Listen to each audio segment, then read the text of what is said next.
So the man who shot 16-year-old Ralph Yarl for simply knocking on his front door has now been charged. 84-year-old Andrew Lester has been charged with first-degree assault, as well as armed criminal action. I believe both of those are felonies.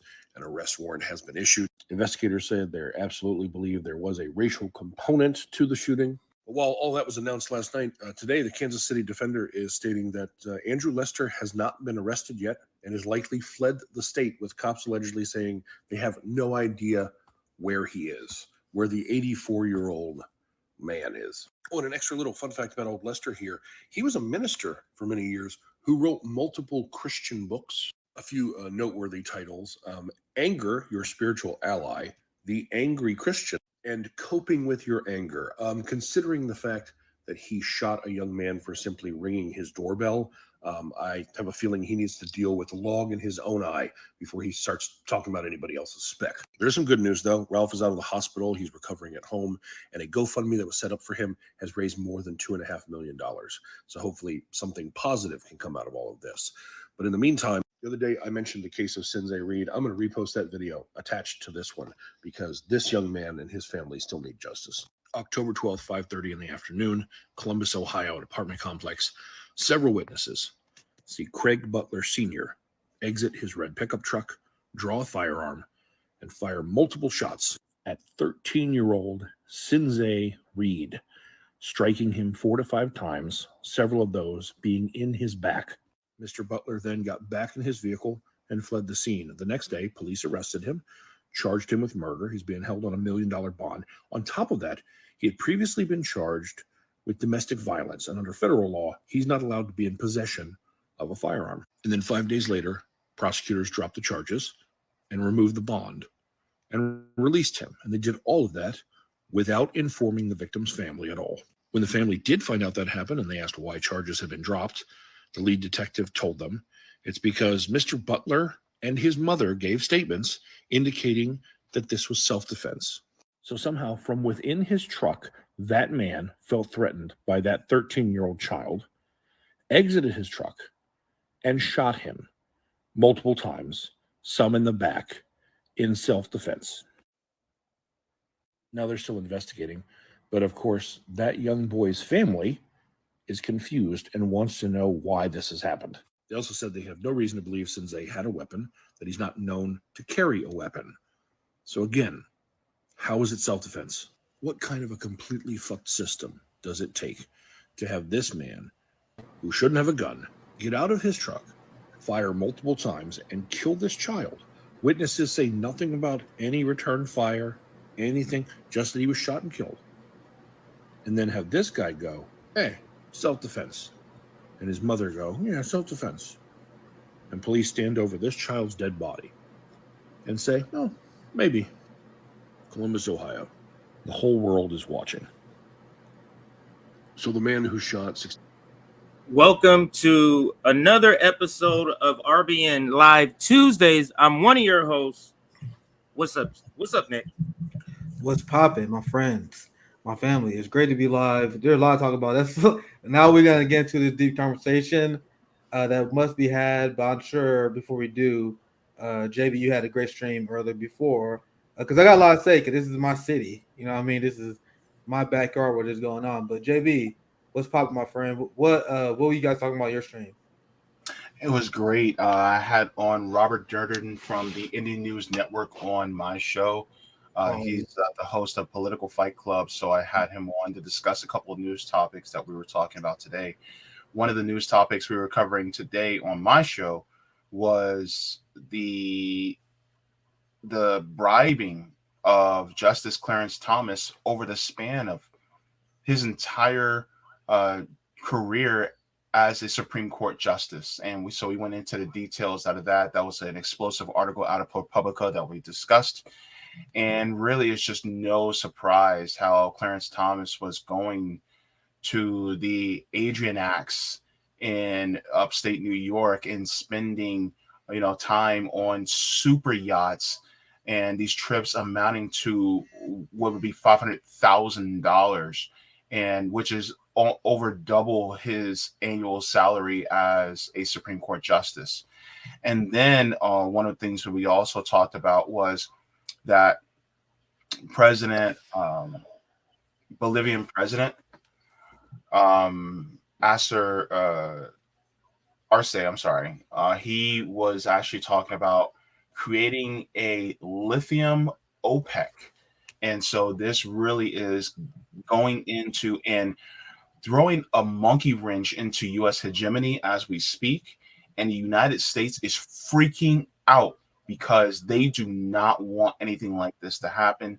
And really, these countries are now expressing their sovereignty and willingness to build these industries up in service of their people as a collective, which is something the United States doesn't want. And if you remember, Elon Musk said, "Well, cool, who we want, deal with it." And so, guess what? The rest of the world is saying, "Okay, deal with this, Elon." And so, that was something that was beautiful that I see this going on with them. Yeah, make sure you guys check out that stream. JB always putting great content. Now regarding the shooting with Ralph, like that's like, and I want to get you guys take on this as well. Like this is one of those stories, and I mentioned this yesterday, where it brings out a lot of rage, and I gotta be careful what I say on YouTube for obvious reasons. But right now, I see the coverage that comes from corporate media and the liberals. And Morning Joe, I had to say, man, obviously the first thing they went to was, oh, this is because of lack of gun control. We need to take. No. That is not where I'm going with this shit. Where I'm going with this shit is the reality that our community need to wake up with. Like people will watch, and this is a problem, not even just on this topic, but in many things. People watch like Hollywood, you know what I mean? People watch Family Matters. People actually fall for the American dream propaganda, and then they live their life around this myth of this sitcom like life that people are living. No, this is the harsh reality where we as Black people need to have a serious conversation about community defense. Do not allow these shit libs to convince you to disarm yourself. This is when we need to start arming up. Well, what do you guys think gonna happen? And when I hear liberals talk about this gun control issue, they couldn't sound more serious to me. So JB, this is what they say. They say stuff like this. If we only have background checks, if only we raise the age from 18 to 21, that's somehow going to stop this old man from shooting this black guy. You guys see how they're not even preparing people? You got Black liberals right now like, yeah, we need to ban guns. We need to ban guns. Let me say this. Let's say liberals get every single gun law they want passed. How does this stop this situation right here? How does that stop a mentally unhinged white supremacist from killing one of us? Mm-hmm. Now, if you are that unhinged, you are not following the law. You guys understand? So you got Black liberals and Black American journals just waiting for liberals and the establishment to ban guns, to ban white supremacy. How about we stop? How about we take control of our own destiny, our own self-determination, meaning we set up community defense. And this is something I'm going to focus on in my Kansas City RBN chapter, teaching people martial arts, arming up. I have Rome teaching that shit. I know people now have gun shooting classes. Don't allow these liberals to convince you that we need to disarm. Let them disarm the police first. Once they disarm the police, once they disarm the military, then we can have the conversation. But we need to look at the harsh reality of these crazy assholes, Andrew Lester, that we need to fucking deal with. And once again, I'm being very careful, guys, because if we have a off the record conversation, CJ, I tell you how I really feel. A Rumble conversation. That's why we're gonna have a lunch or Rumble next month. They held this guy. Some conversations are Rumble only. Yeah. So the Rumble only conversation is they lucky they held this guy on Denny. He's in custody now, and I ended right there because if this is my kin, anyone I know, bro, like, do we supposed to rely on this fraudulent state? Anyway, I'll stop there. CJ. Did they catch him? Did they catch him because of this video? I share my screen. Okay, I would check for updates. Recent. Yeah, go ahead. Yeah, I would check for updates before we went live, and I wanted to make sure that he was. Here's Andrew Lester, accused of shooting Black teen, is in custody. And this is what pissed me off. And I said this yesterday. Whenever a black person committed crime, our face is everywhere plastered on the goddamn media. So the instinct of the establishment was to protect this fucking domestic terrorist thug. Was we not gonna release his identity, try to keep it secret? Now they got him in custody. Good for him, I guess. Good for him. But they're keeping him safe. Go ahead, JB. Go ahead. They're keeping him safe. That's what they're doing. Yeah. Meanwhile, black prisoners are literally being eaten to death by bed bugs. But they want us to believe that they care about the rights of defendants, of the people accused. Get the fuck out of here.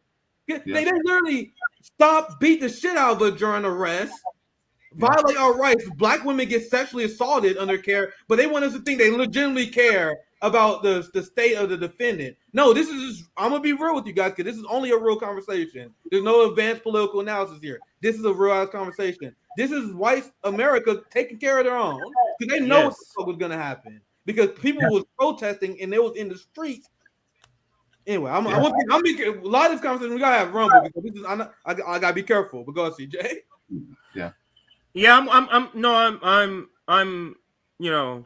I'm with you. Like this, this would never.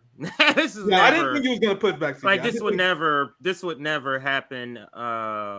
Yeah, I get you. Yeah, this would never happen in the areas where, like, I grew up. Like, no, like the people you see in those courtroom videos, it says defendant attacked by people's family. That's my kinfolk. That's the kind of shit.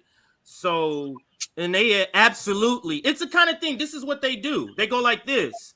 Oh, we don't know if this is a crime. Get away.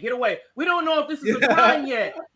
So let's go ahead and look at this stuff. Go, get away, like that, so that they know that this guy would not have survived 24 hours if they showed up to that house and that man was there. That was all she wrote. He would have had a heart attack just from fear. I mean, if he's fearful of a 16-year-old that looks like this, imagine that crowd that's in the streets, JB. Imagine that crowd that's in the streets and he see them coming. He'll have a heart attack. He will have a heart attack. Go ahead, JB. PJ, Nick, let me ask you something. How do you think he's going to fare in general population?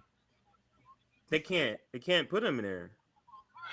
By the way, just to let you all know, the second young boy, and I say boy purposefully because we as black men are constantly aged up when we're boys.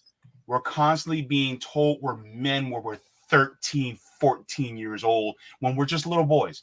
Anyway, when he spoke about Sensei Reed, I actually spoke about Sensei Reed and his murder at the hands of this pig 3 months ago. So I already put the link in the chat, but I also spoke about Sensei Reed as well.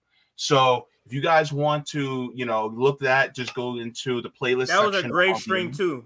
That was a great stream. I watched that one because JB, I can't do these streams alone. Like I had, because these, like Nick and I always talk about this. It's hard for us to do these streams, but you cover these streams great.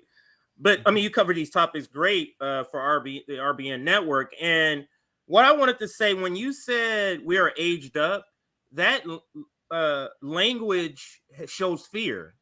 That's fear. Yes. Like it's so much fear intertwined into all this racism. It's clearly you are fearful.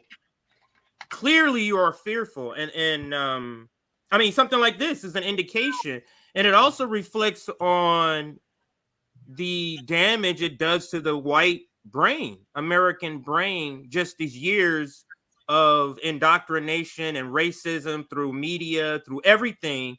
And then this person probably rarely encountered a black person, but the fear that he's been indoctrinated with, everything from education to media to your friend, everything. You've been indoctrinated. Fear. So you see a 16-year-old, and that 16-year-old to you somehow looks like King Kong to you. Yep. Through the racist lens, it looks like King Kong. So go ahead, Nick. It felt like I'm gonna share this as well, because you guys know, as a co-founder of 10 Demands, someone who's extremely critical of our criminal justice system and these fraudulent cops in this police state. Look at this press conference. where the KCPD was questioned about why they haven't arrested the man. Why were they treating him like some sort of premium person they're supposed to protect instead of arrest?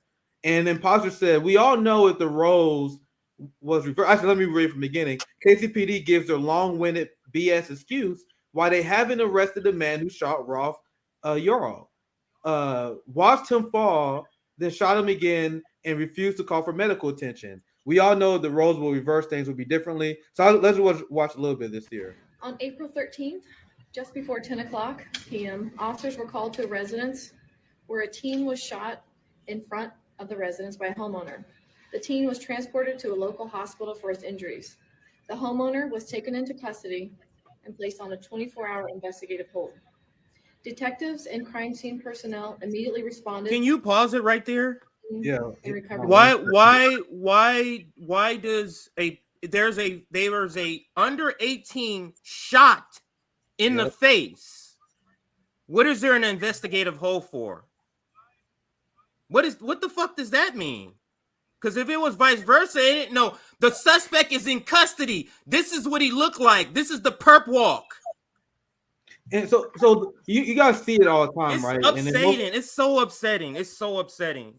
And that's why it doesn't make sense, because we see these people all the time, these white people that always say there's no racism. You guys, there's no racism is this. You guys always play the race card.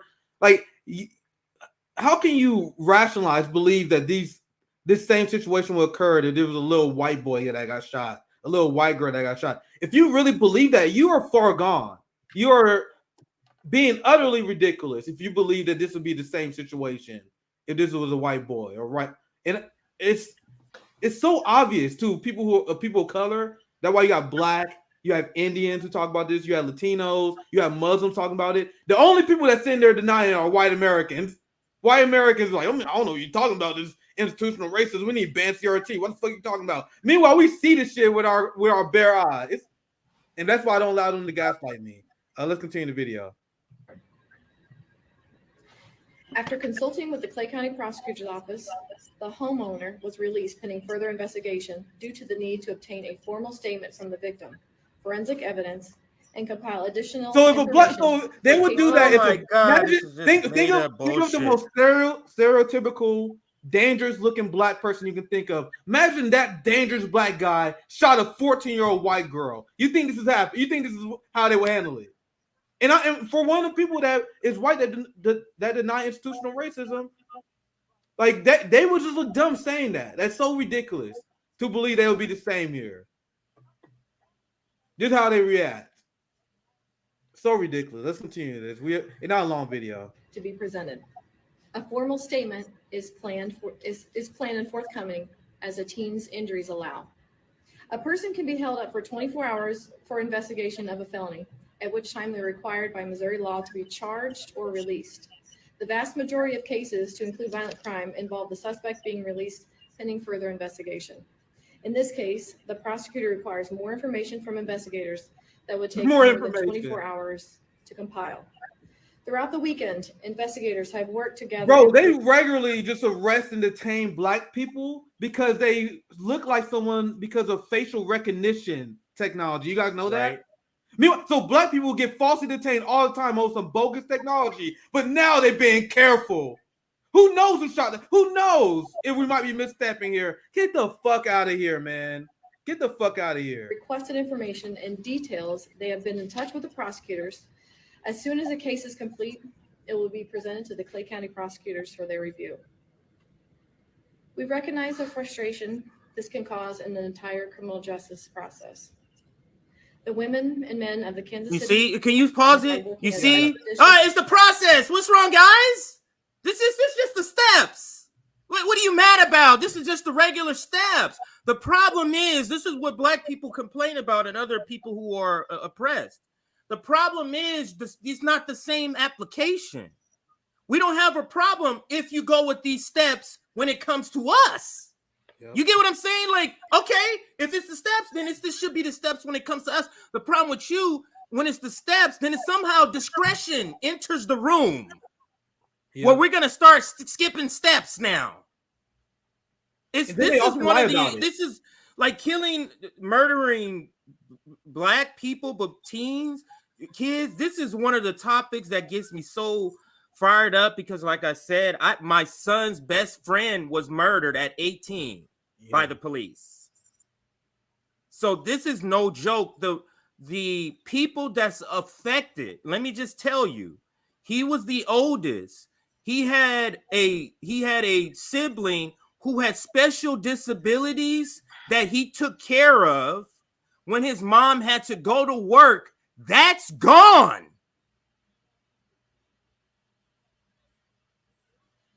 And she's talking about steps.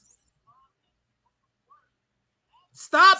It's looking you right in the face. This what's happening here. White people need to stop acting like they don't see this shit, man. I was gonna play this video. This is hard to cover, man. It really is. So I'm gonna play video. And as thoroughly as we can to ensure the criminal justice process continues to advance as quickly as all involved and our community deserve. Detectives have been working over the past several days to compile a detailed case file so they have all the information they need to make the best charting decision on the case moving forward. We want the community to know that we are committed to justice in this case and every case, and work every day to seek that justice for all victims of all crimes. Investigators have been in touch with the family of the victim in this case and updated them on the status of the investigation and the process moving forward. I want everyone to know that I'm listening. No, I understand not. the concern. He's not. That We don't have to listen the last few seconds here, but they was being called out. Now, apparently, according to this, there's another tweet. Let me see if I can find it. That I saw earlier on this. Let me see, because there's another one that was literally a few hours ago where more people were still like, "What the fuck? Why is he still here?" Here it is. So apparently, I'm gonna show you guys this because I was doing this as I was making sure this is most up to date for you guys. So I found this. This is 45 minutes ago, right? So now they say he's in custody, but people was pissed off about this because now I'm gonna go back to this tab. Look, this was 3 hours ago. This was posted 3 hours ago. Andrew Lester, the white man who attempted to kill 16-year-old Rolf Yarl, is not in police custody. And this is the frustration. You guys really think it will take this fucking long? Otherwise, so apparently this is super new. So I'm gonna keep you guys updated. Apparently he's in custody now as of the last hour. That's why I didn't know that because not before, maybe 2 hours ago, it was the last time I checked, apparently. And it was like, no, he wasn't in custody, and I couldn't believe it. Like, do we think this is like the bionic 80-year-old? Is he like hopping fences and stuff? Like, come on, man. He is not no real fugitive. This dude probably can barely walk. And y'all act like he can just get away. They're letting him get away. And that's what everyone's saying. Like, this is if you find it, you can find these responses everywhere on the story. Because obvious, it doesn't take much to believe that this had been a black person, regardless of age, and the victim's white. He'd been in custody and denied bail. Like, this is the reality that we're dealing with. And that's the hilarious criticism coming from like right-wing people who usually on tough on crime. I saw Marjorie Taylor Greene, and she was talking about the January 6th people that was in prison. And these people have fucking tablets, laptops, got all these visiting hours. She's like, oh my God, the brutality. And people are like, bro, they got fucking laptops. Have you seen what it's like to be black, denied bail, and in the conditions that's similar to the ones in the prison where that person got ate alive by bed bugs and other insects? Yeah. So like, there's two different criminal justice systems, and white America are trying their best to conceal this fact. That's why they banned critical race theory. A large percentage of them are all for that shit because they don't want people to see this. Go ahead, JB. Go ahead. By the way, one of the reasons why they would want to ban critical race theory is realizing that some of the laws that go up against black people are included when it comes to gun control. CJ, you're in California, right? Yeah. When did gun control finally get passed? Because of what? Ronald Reagan was afraid of the damn Black Panthers. The Black Panthers was not playing. And they showed up to the State House or something, and Ronald Reagan happened to literally be steps away when they happened to show up. Oh, and a few months later, that shit was over. It was like, oh, this can't happen. This can't happen no more. They showed up to the state house. What do you mean? What's the problem? This is legal. These are all legally registered. Yep. So whenever they talk about gun control, then it always it is in reference to controlling black people. That's really what it's about. That's all. And so I'm sorry, but and here's my thing. And a lot of times, and I know a lot of people get upset, you know, when this talks about gun control, things like that. And I know that's deeply important. But when we talk about gun control, we're not just talking about gun control for the people. We're talking about gun control for police. The thing is that the police are the ones who are shooting us in the backs time and time again with impunity, all because they got a badge. So the thing is, if you guys want to talk gun control, let's talk about gun control regarding the police. Because the thing is that they are the ones that are killing us out in these streets. Like, look, have you guys ever seen the face of Sensei Reed? Go ahead and look at my stream. Right? He's a baby. Have you guys ever looked at and Sensei Reed wasn't killed by police, but here's the thing. People like him, like for instance, Tamir Rice was a baby. Tamir Rice was 12 years old, murdered by police. They didn't even give him a chance to respond. And so here's the thing. If you guys want to talk about gun control, talk about the occupying military force that we have that are patrolling our streets day in and day out every single time, which, by the way, most black people have contact with. A majority of white people don't. I'm just being real. Let's be honest. Will, speaking That's how it is. So, and that applies to everything. That's on point when you guys talking about how gun control. It should go come back to the black community, and we have the Restrict Act that's coming out. Who you guys think that's going to affect the most? They definitely going to use the Restrict Act. 100%. All this shit. But Rome is here. Hey, what's popping, Rome? What's up, Rome? We talking about Ralph. You know the shooting is all over the news, man. What say you about this shit? Have you heard that the dude finally got arrested? Yeah, he finally got arrested. The 80-year-old guy, the 80-year-old fugitive, Rome is hopping fences somehow to evade the police to get away, but they got him. What say you about this shooting, sir? I mean, it says a lot. You know, not even just about our neighborhoods and the neighbors that we have around us. It says a lot about the system, saying that he got off basically scot-free until the community said something about it. They would have let that man die in his home as an old man if it wasn't for the community. And shout out to them. But I also, you know, want them to take in consideration he's not the only one. A couple of these neighbors are, I read a couple of reports, you know, he didn't just fall on the floor. He actually got up and looked for help. And a couple of neighbors should be held accountable for that also. But the people who has us back, I want you guys to know that there are many of people like that. Like there are millions of men like that, men and women out there like this, who would shoot your kids with no remorse, won't even think twice, won't even look at you twice to see if you are a threat or you come in peace.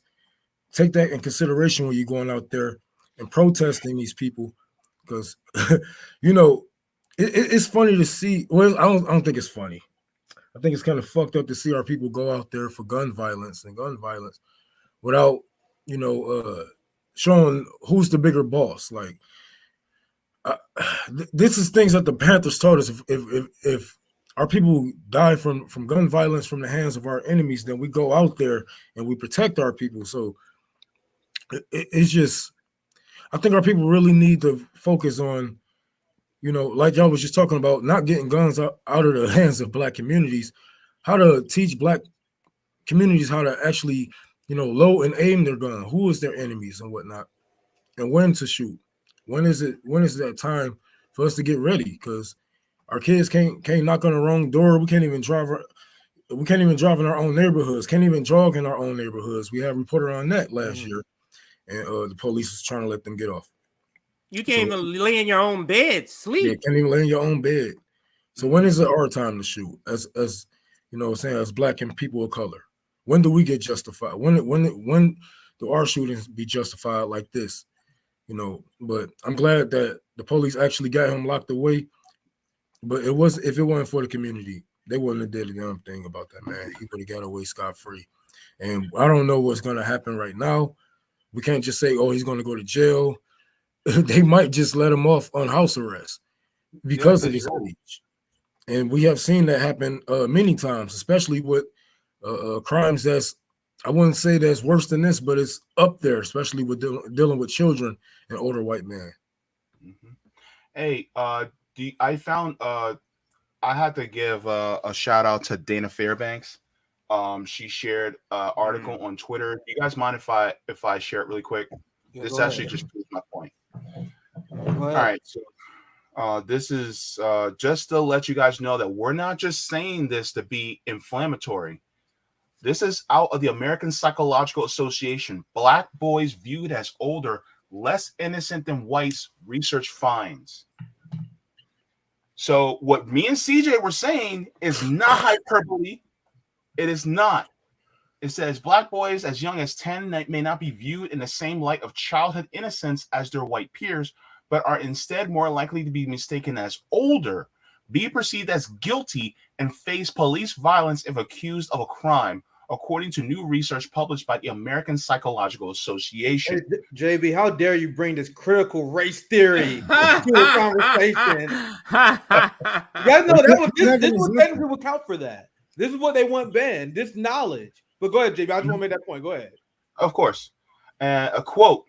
This is from Dr. Philip Abita-Goff. Says children in most societies are considered to be in a distinct group with characteristics such as innocence and the need for protection. Our research found that black boys can be seen as responsible for their actions at an age when white boys still benefit from the assumption that children are essentially innocent. This was charged as an adult. Remember how many black boys have been charged as an adult? Yeah. Mm-hmm. And I wanted to say that, like, y'all don't even have to, read all this shit. Just go sit down in your local, in your local courts. Go sit down and see the ratio of blacks and whites going to jail. It's shocking because the first time I actually went to jail, I was 16. I went to jail for driving. I didn't have a license and proper plates. I didn't pay the. I basically told the judge, "Fuck you, I'm poor," and he sent me to jail. But it was shocking because it was a white dude who did the same thing, and he got sent home with, I ain't gonna say he was, he wasn't as bad towards the judge as me, but this man had priors. We was both around the same age, and like I said, just go sit in your court. You will see how racist, these courts and these judges, the prosecutors, even the lawyers actually are, and how systematic these things get. We can listen to sheriffs talking about hanging niggas in the good old days, but we can't talk about critical race theory. Yeah, come on. To that point, like I literally hear white people like admit, like they will say, "Yeah, I got one racist uncle." Not what big deal. Big deal. Y'all got one racist uncle. Yeah, one racist grandpa. Come on, you guys blowing out proportion. And then you be like, "Hey, what's their job? What do they do? Oh, he's just a lawyer." You so they got no, for real. Ask them what their racist family members do, because I hear it all the time. I know you guys hear it too. When people be like, "Yeah, I know I got one racist family." What do they do? They're like, "Yeah, they're a teacher." What? They're racistly a teacher? They're racistly a police officer? So we're not saying all white people are racist, but look at the positions that the racists have, and then they build those institutions. This is obvious, and then white America want to deny this. That's why I say majority of white people are racist until proven different, because you can't tell me the majority of whites isn't racist or have some racism in them if they can sit here and watch us bomb the shit out of all these countries and just suck all the resources out of black and brown communities and not be upset about it. Like human type feeling. You're not upset about these black and brown people going through these things, then you like it. I don't know what else to say. I understand being afraid. What explanation? Like, what is the other explanation, Rome? Like, what other explanation could there be, Rome? Right. What have you heard though? Because you and Nick are in Middle America. I feel like y'all will hear shit, like real shit from No, you're I white, dated white girl in people in the college. area more than I would hear on the coast. But so what are you hearing wrong, or have you heard like an explanation other than just some? I heard enough to put a theory together that white women is the reason why racism is so rampant today, and like Nick was just saying, like, oh, I just got one racist uncle. He's a fucking cop or a lawyer or whatever. Or their manager. What are their manager and they racist? Like they lay with these man, have children and don't teach them differently. You know what I'm saying? Don't teach their offspring differently, and let them grow up around this racism and hate. Don't even tell them like, oh, well, don't be like your dad. And when we tell them like, hey, this dude is racist. What the fuck? He just called me the N-word, talk about hanging this and that. Oh, he's a good dude. He pays bills and he take care of his children. But to us, this nigga out here, he put on that badge and he go out there harassing our neighborhood. And they raise the next generation just like them. White women don't say a damn thing. And then they act like they are damsel in distress amongst it all, like you haven't gave birth to this, and watch racism and hate grow from out your own, like from your own roots. Racism have grown, and this is, I'm not saying white women is the reason. I'm saying white women has kept racism alive because they know damn well if we really had a change of a system. I think I read what you're saying as the opposite way. Maybe this is a way they'll feel better hearing it. Racism can be stopped by white women. It can, because they I mean, look at even voting. That's what I'm hearing you saying. Even their voting records. Look at it. Oh, we vote Democrat for the presidential election, but you voting Republican. You know what I'm saying? Or they gave us Trump. They gave us, like, come on, man. Yeah. Then now they gave us Biden. They give us nothing but white supremacy. You set up this video that I was already about to play, but you talk about what this guy answers right here. Like, how is it that you're seeing this go on and nothing is being said? I'm sure all of you have seen this video because this went viral. So let's just hear a tidbit of his explanation. Folks, I hate to say it, but white folks are largely professional gaslighters when it comes to race. We are professional liars when it comes to race. It's part of white supremacy and how it functions and how it works. From the very first African that was enslaved, we have been gaslighting Black folks as white people. That's our culture. That's our tradition. That's our indoctrination. And that's what we do. And that's what we do best.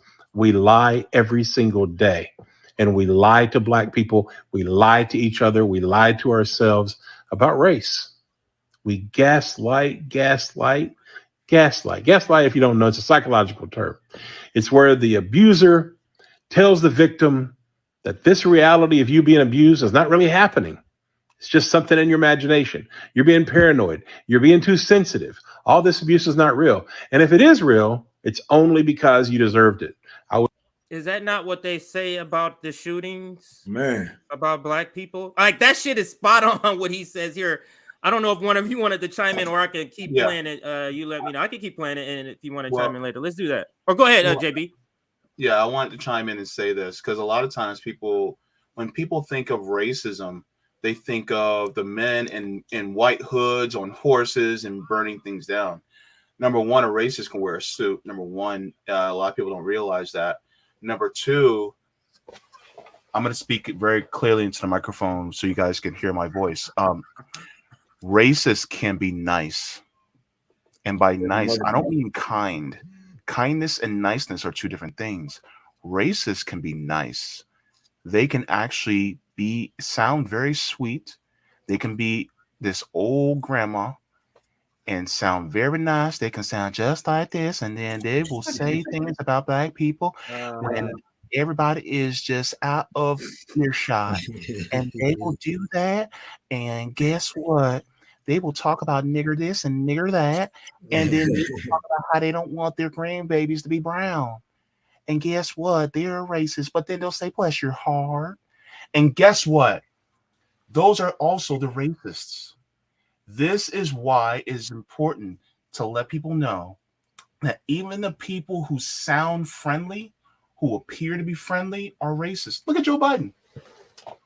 Everybody sees him with aviators looking at ice cream cone. And everybody's like, oh, he's Uncle Joe. But yeah, Uncle Joe is also a racist. Because guess what? When I was showing my stream earlier on my channel earlier today, I was showing the Senate committee that was speaking to Anita Hill. And who was in between, who was on the other sides of Joe Biden? It was Strom Thurmond and Ted Kennedy. Strom Thurmond is a known segregationist and racist. Ted Kennedy is also accused of murdering someone. And then you have Joe Biden in the middle, who is also known as a racist and alleged rapist. So you have a racist, alleged rapist, and a murderer all sitting there questioning a black woman. And so guess what? Just because they sound nice doesn't mean that they're kind. Kind people are not racist. Right. All right, let's finish out this. And I know everybody's like, this is just the introduction, but we're fired up about this particular topic. And he breaks it down even more. Let's listen. I was trying to help you. It's justified somehow. We have always justified our racism. And if we're not justifying it, we're denying it. If we're not denying it, then we're deflecting it. The last thing white people would do is simply acknowledge the truth racially. That's why I say we're bullshit artists. We are professional fucking liars and gaslighters. That's exactly what we do as white people, and that's the fucking truth. And if you deny it, you're a fucking liar. 90% of white people today, right now in America, no matter how young or how old, we've been so profoundly indoctrinated that we cannot simply acknowledge the truth racially. Can't do it. And if we do it, there's a but or a deflection. Can't do it. 90% of us will not do it. They go that stripper's ass. This is why. They go that stripper's ass. We always mention our RBN. It's big. It's a big ass butt. Because even with some of our white comrades, we was warning them. I said, look, I'm going to cut you off. If you vote for Joe Biden, I'm going to cut you off. You're going to get people killed. Blood is on your hands. Don't do it. But Trump, but this, I was scared. But that, you come with all types of butts. You know, you come with everything but a fight. Everything but different ways to how to change the system. And when it's time for us to challenge the system, you telling me that I'm too violent while I watch my country bomb the shit out of the world. But I'm too violent for wanting to stop the violence overall. You see how how the shit goes back to these people keeping racism alive and will, because they know if we have changed the system, they will not benefit as much as they would. Even poor white women benefit from white supremacy. Whether they get you might not be in a house, you might not have generational wealth, but you can do lots of things that black women can't do. You can go in lots of places that I can't go in, like sundown towns, right? Thousands of them, just in the upper part of America. This isn't like, come on, man. Yeah, we covered an article when I had Courtney Banks on. We covered an article where they compared upwardly mobile or economically stable black women's birth rate and poor white women, and poor white women had a better outcome. So, anyway, we can keep going on and on with this. The point is, we have a young man that has been shot. The treatment that the person who has shot him is not even handed as if it was us or a person of color, whether brown, whether indigenous. Like, it would not be the same outcome at all. The language of that, I think she was the chief of police, the language that she used, and being very careful to make sure we want to point out this is about going by the steps. It has nothing to do with us being an arm of racism as a police state. It's just that we're just following steps, everybody. That's all. How many times have we heard? How many times have you heard this? I'm not pulling you over because you're black. It's because of that blah blah blah. And it's like, what? You fit the description. Something just happened around the corner. Like, I told you guys a story. I will never forget this. I was hanging with my longtime childhood friend, and there were two other friends I didn't really know, but it was 4 black men in the car in general. And we was heading to the club, and we was pulled over because we were driving late at night. And the cop said, "We thought you was drag racing." I was like, And I remember I was still young. I didn't really understand. I didn't even understand institutional racism Right. that much back then. But I still think about that. Like, what the fuck? like he wasn't even going that fast. My long term, my childhood friend, he was went straight and he's like, were you guys racing? I pulled you over because I thought you guys was racing. And then he said, no, we're not racing. He ran his play. He's like, oh, sorry, I thought you was racing. He's like, bro, he did that just so you can run my homie's play. Yep. And this is shit that white America, they don't have to do. They don't with this understand. shit. They make up nonsense. And then if my boy would have had a warrant, they were like, oh man, you got a warrant. It's a shame. Shame you got a warrant. Oh man, your car kind of smell like weed. Your car smell like weed, Brandon. Like, so this is the kind of shit that they do to us. Mm-hmm. I just got And the pulled reason over. it, I just got pulled over. They pulled me up for literally nothing. I'm so pissed off that the government took my damn land. I'm trying to figure out how to get back. So I'm just driving. I'm cruising. I'm probably impeding traffic. You probably can get me for that. You know, I know I wasn't speeding. I look up. I see the fucking police lights on. I'm like, what the fuck these niggas want? He like, license registration. I'm like, why you pull me over? License and registration, sir. I'm like, you know what? I had a long night. Give my shit. He came back, threw it in my car. He threw it in my car. He didn't even hand me my shit. He threw it in my car and said, I see you. I said, no, the fuck you want? No, this shit is crazy. They just fish for warrants out here. you know what that is? And I wrote this down earlier. You had said something earlier, Rome, and now I can revisit it because you're bringing it up again. This is about criminalizing poverty. That's why they run your plates, because they can take the chance that you are poor and the likelihood that you are able to pay your rent and all of your bills and take care of your kids and pay all of these outrageous fees that we have on you is unlikely. Yeah. So I'm just going to run your plate. So he was mad that you were one of the ones who was the low percentage that's able to keep up, be in poverty, and pay your shit. That's what he was mad about. But that is exactly they market criminalizing poverty as Black people and people of color not knowing how to take care of their business. Like they market it as it's poverty that you're criminalizing. It's poverty that you're criminalizing. Why people are even tickets when you live in an apartment complex or apartment. There's a bunch of cars and it's like street sweeping. Where are we supposed to park? Yep. Where are we supposed to park? Here's the You're fitting a bunch of people in this apartment. You're fitting a bunch of people in this apartment because they can't afford shit, and people are having to stack. There's multiple families in the you know, I'm living with my cousin, my uncle, and that. Like what happened to you, Nick. So you have two people, like for you, example, in California, 3 adults would equal 3 cars, but it's one house. Yeah, you see how they're criminalizing poverty? You see how they're criminalizing poverty too? All these fees. Go ahead. Go ahead. I can speak on that because you guys know I have multiple relatives that live with me. I have and those relatives have multiple cars. One that's listening right now, he had multiple cars, and he got hit with tickets because he kept getting hit with parking fees because we have a 2-car port.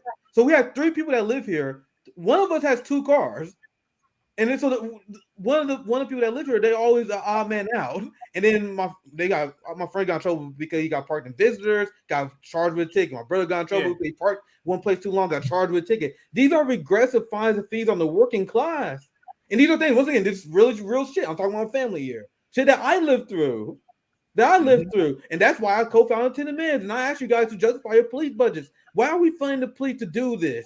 You guys think they are solving crimes? No, they are literally taking funds and resources from the working class, which is why I had said point blank, you are not a populist. You are not a friend of the workers. If you support the American police, period. And I'm speaking about the American police because we are uniquely evil.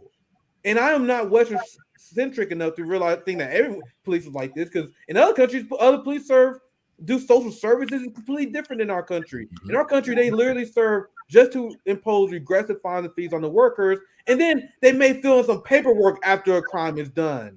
They don't prevent anything, and that's why I've been challenging, and the capitalists have been a hard time justifying that. But any other thoughts you guys have? Because I have a story, but JB, go ahead. Yeah, I just want to share a short story about what happened to me regarding police. Go ahead. So I've shared this before, but this is what happened to me. This was years ago when I was going to work, and where I worked, I was wearing khakis, a light blue long sleeve button up shirt, I had my lanyard around my neck for where I was working, and I was going to work. I stopped by the convenience store because I'm literally taking the bus to work, but I stopped by the convenience store to grab myself something to eat. In walks the Orange County Sheriff's Office, the department. Now, being the looker that I am, and look, we're men, we look. I saw this dude, he was fine as hell, but he was in a police uniform. I regret it down to this day, but hey, look, he was fine. But the thing is that I was checking him out because I was attracted. But I kept looking, because, double take, triple take, whatever.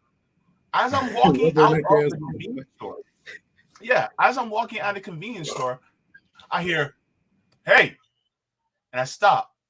I turn around, and he goes, how's it going?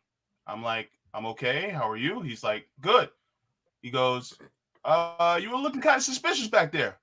And I'm like, no, I wasn't looking suspicious. By the way, I was still in the closet at the time. And he's like, I made an excuse. I was like, you kind of look like somebody. He's like, oh, really? Who? And I said, Vin Diesel, because he did look like Vin Diesel a little bit, white, bald head, whatever. And he goes, yeah, I get that quite often. You got your license? You got your license or registration? You got a license on you? Something like that. And I'm like, yeah. He's like, let me see. So I didn't want to, cause any trouble for myself. So I hand him my ID. He runs it. He gives it back to me. He goes like, all right, you have yourself a nice day. I couldn't even check somebody out without being black. That's a slave being checked. That's him checking your slave papers. That's such the vision I get. That's a slave walking around. Just imagine in the city, and somebody come up. Let me see your papers. Let me see to make sure you're able to just walk around like this. That's exactly to me what that was. For instance, you guys, imagine if this was this fine woman who was in a police uniform, and y'all were like, "Damn, she fine." But if you looked a couple times, and then she stops you and goes, "Oh, you got your ID? You're looking a little suspicious." Like, how would you feel? I would have hold it. I ain't gonna lie. Walking, you ain't touching my ID, bro. I don't give a fuck who you is. Yeah. And so I went to my job, on the bus, but I'm like, yo, like, how can you do that to me? Even though I was looking at you a couple times, so what? Is it illegal to look? But that happened to me. So just letting y'all know. I got a closing. I want to say, I don't know if this lady trolling or whatnot, but somebody asked what's going on in Chicago this weekend. Not looking so good. Beating random people up, hopping on cars, punch. Hey, look, what's happening in Chicago is capitalism. This is what happens when you hold resources back from people. When people is too poor. What are we talking about? I don't know what we're talking about. What are we talking about, Rome? I guess she's talking about, she want to chime in and what we was talking about, saying the power in black people, blah, blah, blah. So, they always want to bring up Chicago. White people always bring up Chicago. And Chicago is a great example of how capitalism doesn't work, especially in big cities like this. But yes, what's happening in Chicago is capitalism. It will always be happening in cities like this. You cannot stop people from doing as they please, especially when it comes to riot and whatnot. And like Dr. Martin Luther King said, a riot? Was there a riot? It was like it wasn't even a riot. It was just a whole bunch of kids fighting downtown. It was a whole bunch of teens. I wouldn't call it a riot because it wasn't political. I don't know if it was politically motivated. That's why I don't consider it a riot.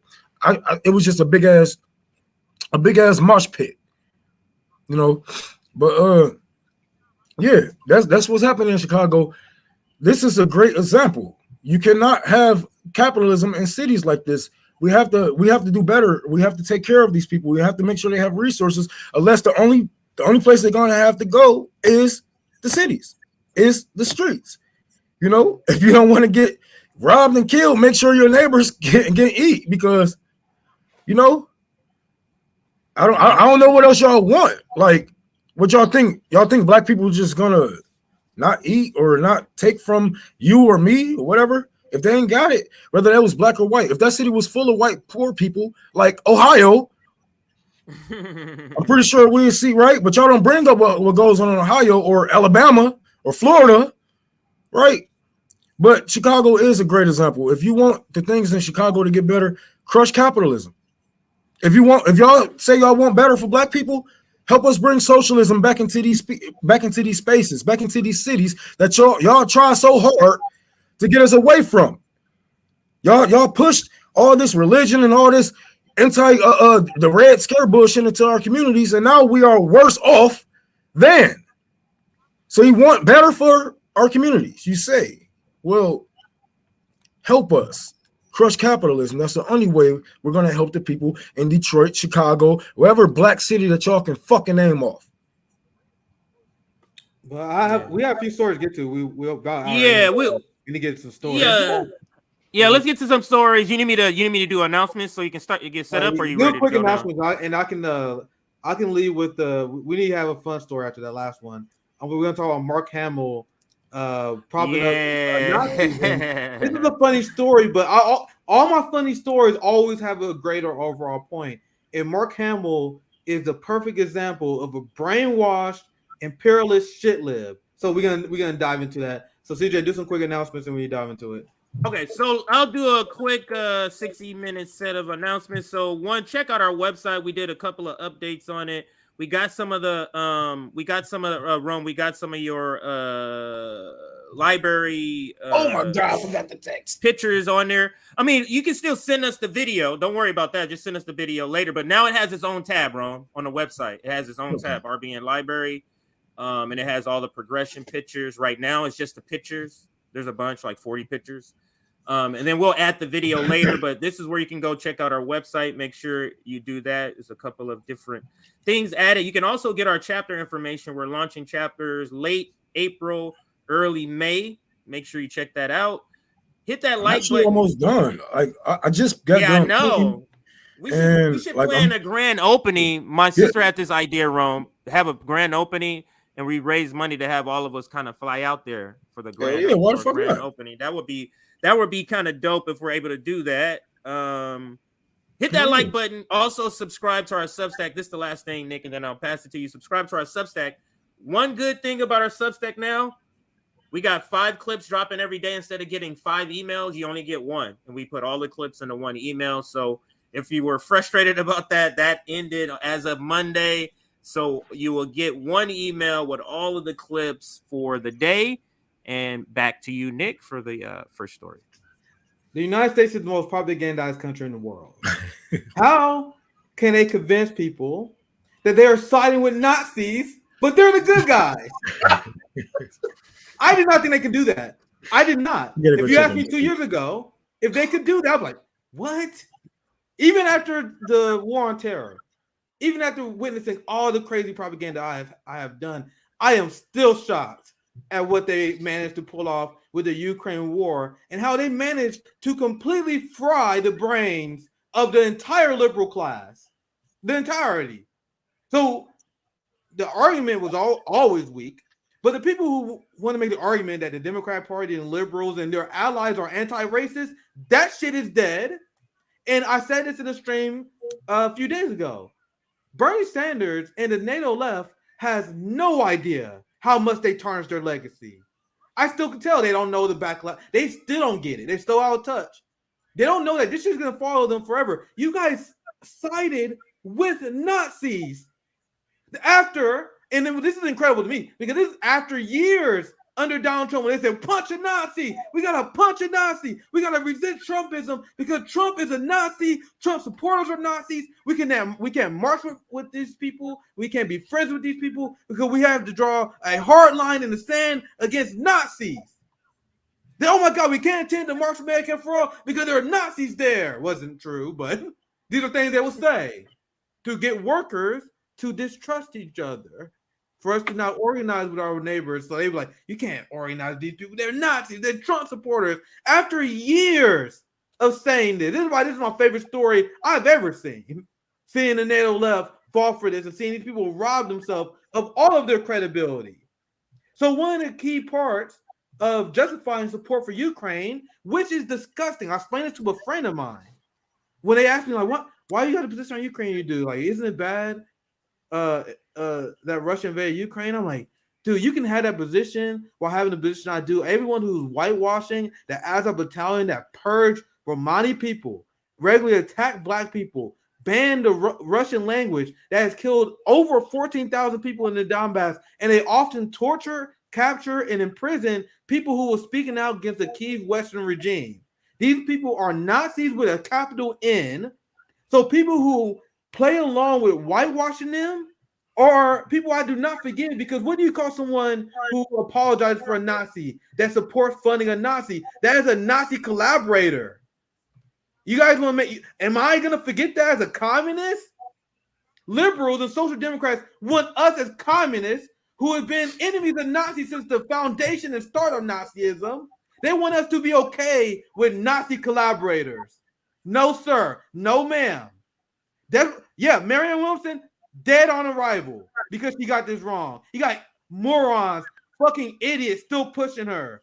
And they wonder why RBN responds to them the way we do. You're pushing a Nazi collaborator. I'm going to show you guys why. Am I being too harsh? The DHS concerned over Nazis returning to the United States after fighting in Ukraine. Why isn't the media? Why isn't Bernie Sanders? Why isn't why isn't Marianne Williamson?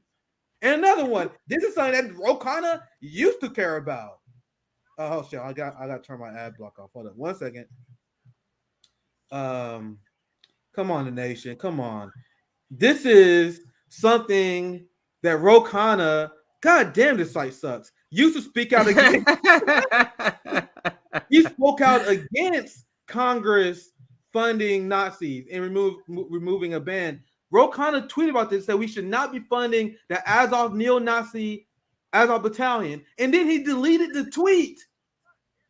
Nothing more damning in politics. JB, what's more damning than that? You spoke out against Nazis, and then you switch sides, and then you delete all evidence that you was against the Nazis. What's worse? Did anybody ever ask him that? I know he goes on independent media a lot. Has anybody ever asked him that question that you know of? Anybody? I don't. Wait, let me ask this question: how is a brown man going to retract that tweet?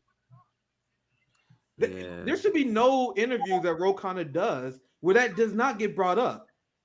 Right. No peace without when you're doing this shit, okay? And that's the NATO left in general. No peace. No, David Schroeder, you don't let AOC skirt this shit by. He said Ukraine once in the interview and never brought it up again. After he let AOC to skirt by this giant issue. You interviewing a Nazi collaborator, but you like that giant elephant in the room, you don't want to bring it up. Yeah. I mean, I'm gonna be honest with you. Look, people talk about, oh, we don't want Nazis to come back. Nazis never left. What the hell y'all talking about? Exactly. I mean, my thing is like, look, y'all still praising the grandson of Prescott Bush, that over him getting a piece of candy from a black woman. Y'all whitewashing his image, even though he contributed to the death of literally over 1 million Iraqis. And you guys want to talk about, oh, well, we don't want Nazis to come back. Look at the United States hegemony over the entire world. I argue that the United States is actually a vehicle of Nazis in order to take over the entire world. And now that the world is banding against the undercurrent of Nazism that is within our government, then now the Nazis are getting scared. And now because they're losing their hegemony over the world. So but y'all ain't ready for some of y'all. A lot of y'all in our area, you guys are ready. Y'all already did have that conversation, but some people aren't ready for that conversation. Some of these people are not ready for the conversation that we had Nazis in NASA, or we had Nazis within, other different sectors of our government, but yet they were in there, up and through there. So guess what? You guys can talk about, oh, we don't want Nazis to come back. They've been around you and ruling over you this entire time. Look into Operation Paperclip, baby. Now, the reason why I'm doing this story like this first, because we're going to have some fun and talk about Mark Hamill here, who's a victim of the propaganda that is key for the West to keep support going. So what have they been doing since the start of this war? It is crucial for the West and their propaganda allies to whitewash Nazis in Ukraine, because the general populace, because we make fun of liberals, but even people who vote Democrats, they're not liberals. They just vote our traditions. There's actually probably a small percent. I'll say maybe 20% of people are liberals. That's a very small percent, and that may be overestimating it. amount of people are liberals. So if they knew that they were supporting hardcore Nazis, they knew that would be one of the quickest ways to deter public sentiment against the war. So our Western media and the NATO left decide to do the indefensible. Whitewash them. Instead of them being neo-Nazis in the New York Times, they are far right. I covered that before. You guys, there's a scale back. And when you call out AOC in the squad, and there have been many examples of this, Jamal Bowman, and you say you're funding Nazis in Ukraine, they said they're like, oh, me? No, I'm not. No, I'm not. No. So their job is to lie to people about what side the West is on. The West is on the side of Nazis. I got more evidence. You got to see how Western media used to talk about this story. Then CNN in 2014. Let's watch this video. And before the massive psyop campaign that liberals, the progressive left, and many of the celebrities are taking part of. And this is why I'm leading with this first, because the Star Wars person is part of this psyop to whitewash these Nazis. Listen to this segment. Petro Poroshenko will have a hard time winning back hearts and minds in this city. As the people of Donetsk sweep up the debris of their homes and livelihoods, they are hardened against the president they say is killing his own people. Back in the day, CNN will admit it. The Ukrainian government is killing their own people. Then all of a sudden, Russia invaded, and all this history didn't happen anymore. This civil war didn't happen. Nazis in Ukraine didn't exist.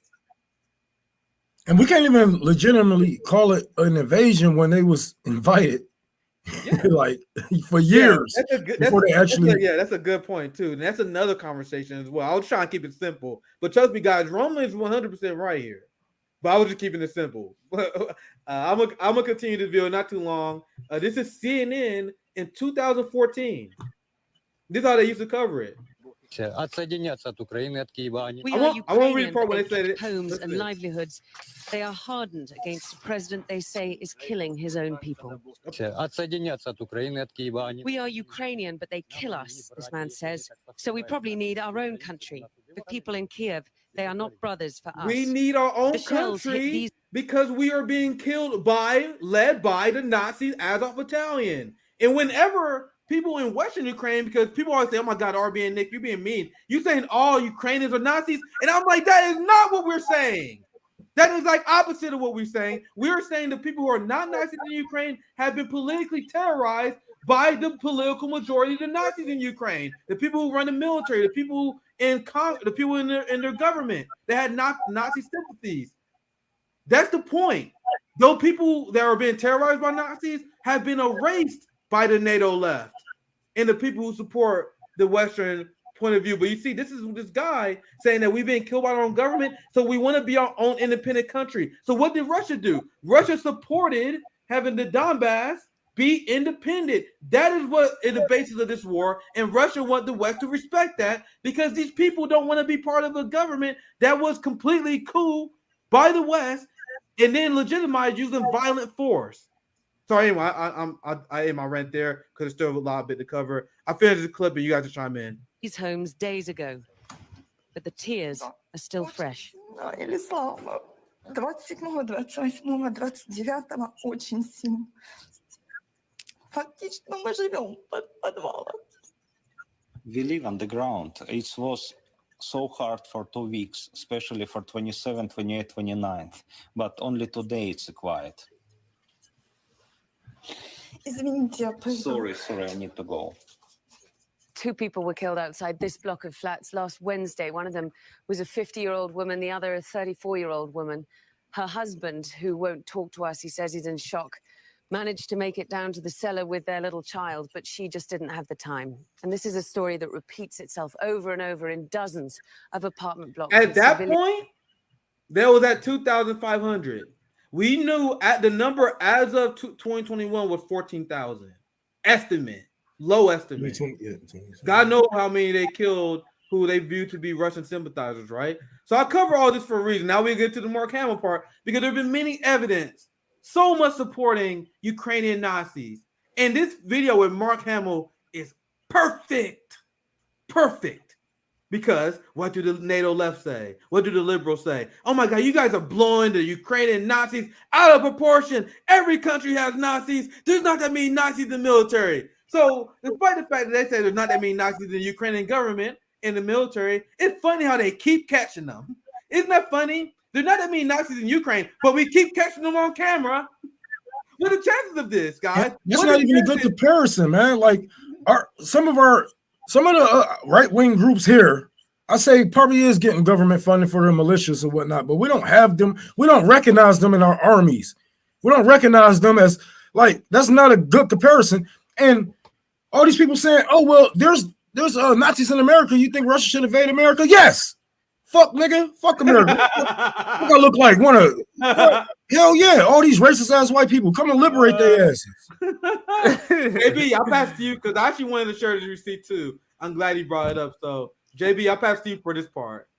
Yeah. So I answered Mark Hamill from what he we'll was saying. I was like, dude, do some research. Because this is Western media before February 2022. Look at all these articles.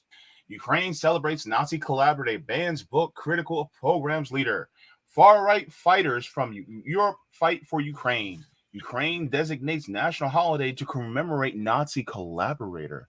So they actually have national holidays dedicated to Nazis in Ukraine. They was just called celebrating it again.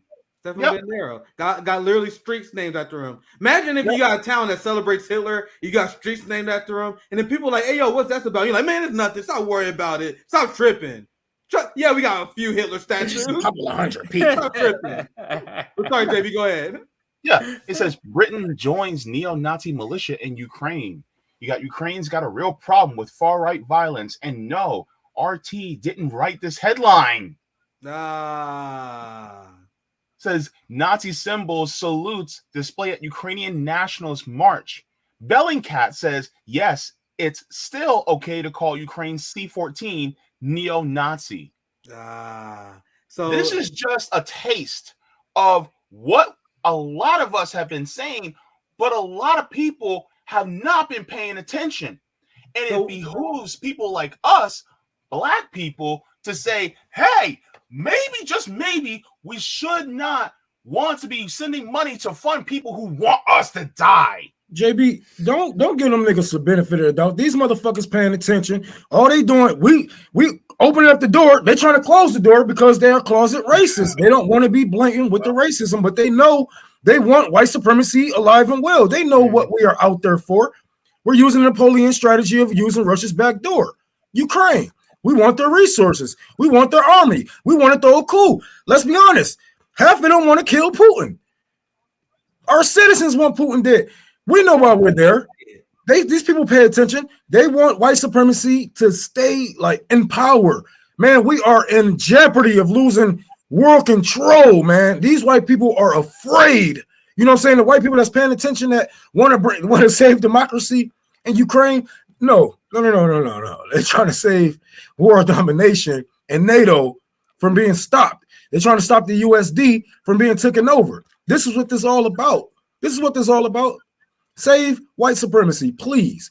So I won't have to be so racist or open with it myself. So both of them are bad, guys. Both options are bad. Either Mark Hamill is lying and he's acknowledging that he's a dumbass who cares so much about an issue that he didn't look 1 second into. Or he knows they're Nazis, he's bullshitting, and he's just a Nazi collaborator. Both were pretty bad. And the thing with Mark Hamill is he's an interesting case in particular because what I'm about to show you is not the first time he's done this. So there are people in his comments. He's getting racial to oblivion, so we're not going to touch the comments for the most part. But a lot of them are saying, they were saying, Mark, we explained this to you multiple times at this point. Like, this is like the third time you went viral propping up Nazis. So at this point, you can't plead ignorance no more. So if you were told over and over again that, hey, man, you hanging out with Nazis, the first time you're like, man, holy shit, I didn't know, man. You'd be like, all right, cool. Simple. You didn't know they were Nazis, right? Second time you hanging out with them, hey, Nick, remember I told you they was Nazis. What are you doing? And you're like, oh shit, my bad, I forgot again. Well, and then let's say you're a good guy. You're like, okay, you forgot again. Give him benefit of the doubt. The third time, you're like, all right, nigga, you choosing to hang out with Nazis. And that's Mark Hamill at this point. So I think I'll preface this way enough. So let's get into the story because I always Hey, none of y'all are not going to put up if I don't recognize a flag. If I'm like, we're just doing this show, I would not just sit here and just be like, yeah, you guys, ha ha ha. I'll be Googling, what the fuck is this flag? What this? Like, you're not still playing dumb. He's still playing dumb. Yeah, man, they playing dumb. He know what the fuck he doing. So let's play the video. So I'm presenting this as a just in case people haven't been following this, right? So this was tweeted out by this account, who I actually haven't looked up. So what is it? The Initiative of the President of Ukraine, blue check account, superficial Ukraine account, Ukraine government account. I don't know what U24 is, to be clear, but apparently super Ukraine government op, right, account. So children of Ukrainian military adore Star Wars. I know they really looked up to that dark side. They saw that dark side shit. It was like, hell yeah. Anyway, so they asked Mark Hamill what was his favorite film in the saga. Listen to Mark Hamill's answer. So let's play the video, and I want you to pay attention to certain flags that kind of look like a black sun that Mark Hamill pretends he don't see. You don't fucking see that sun. Get the fuck out of here. Anyway, let's. Я хотів почати з висловлювання вдячності за ваш внесок в очі небі, який допомагає нам в боротьбі проти імперії в Україні. We are all like Luke Skywalker, the Chewbacca, Leia, and Han Solo, the famous Jedi. We are fighting for a better future, just like all of us in the movies. Like, well, me even having like Leia vibes now a little bit now. Well, I think. So I want you guys to understand this, man, because the Azov Battalion is beside themselves. There's videos I covered like a few months ago with Azov guy on his social media. You know, they got their own social media club, their own online echo chamber, right? So it was like, dude, this is crazy, man. The Western establishment is legitimizing our ideas. They're funding our campaign, our crusade. This is amazing. That was a video I covered. The NATO Left didn't cover that. So you are meeting Luke Skywalker. And what do you decide to do? You are so proud about your beliefs. You're meeting your hero. You're meeting the motherfucker. And you're like, I gotta make sure it looks good. I gotta make sure I'm dressed up right. I gotta make sure the background and the environment is right. Put the black sun up. So guys, it's not like a side belief. They're not some side shit. This is what they met their hero and they wanted to lead with the black sun. That's what this is. Let's continue. It's very relatable because it was basically a fable or a fairy tale for children. And like he says, it portrayed someone who didn't have any particular skills. You know, Luke was just a farm boy, but by following his heart and doing the right thing, not for himself, but for all the people, he was able to succeed in a way that he never could have expected. Also, I have a question. It's a question from my kids, because I have 3 kids, and every kid I'm growing up, we're going from the... And I am fighting to make sure they live in an Aryan-only nation. I am fighting for my kids. I'm fighting for my bloodline. That's what he really means, and Mark Hamill doesn't realize it. This guy is fighting for a Russian-free, Slavic-free, Romanian-free society. Star Wars story, and my girls asked me, what's your favorite film out of your filmography? I also have 3 children. 2 of them like Star Wars. My middle son is like, this is unbearable. It's not for me. Unbearable. But in terms of Star Wars, I was impressed with Empire Strikes Back. I didn't have to watch because it was deeper and more cerebral. It's not hard to see the parallels between the Ukrainians being the rebels and Russia being the evil ally. Yeah, this is hard. It's obvious. And if we I don't even talk want to stop. I gotta let him Ukraine, finish now. I can't. So France helps us I can't find with this the shit, man. plans of the Death Star and find the weak point where we can attack the enemy and they occupied our territory. Well, thank you, and keep up the good fight. You're fighting the good fight. He sees the black sun. This man sees the black sun. He's like, the good fight. Oh man, this is why I need to do this story after the shooting story, because this shit is gold. Wait, pause it right there. Two things. We see now how Hollywood plays an intricate part in propagandizing the population. They are intricately now. They typically like to do it in their movies, but when their movies aren't working and it's not working, the rating, the approval rating for this war is going down and down by the week. So now they're having to just have them come out in real life and act like they're still playing a role. This guy is acting. He can't be this stupid. You can't be this stupid. He is acting for the state in order to do this. You can't be this stupid. That you can't be. I don't believe these people who don't see this stuff. I just don't.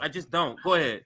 That's such a great point, and that's another reason why I want to cover this story. Like I'll tell you, all my funny stories has an underlying reason for it.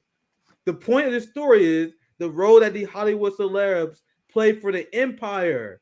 This is Ashton Kutcher, a giant Hollywood star. I don't know celebrities like that, guys. I'm out of touch. But this is an old famous celebrity star. And he does all these promos. Look at this cover. If you guys can't see it, that cover says Central Intelligence Agency. And he tweeted out, just sending out a morning shout out to the men and women of the intelligence community that keeps us safe and protects our country. This is Hollywood brain rot.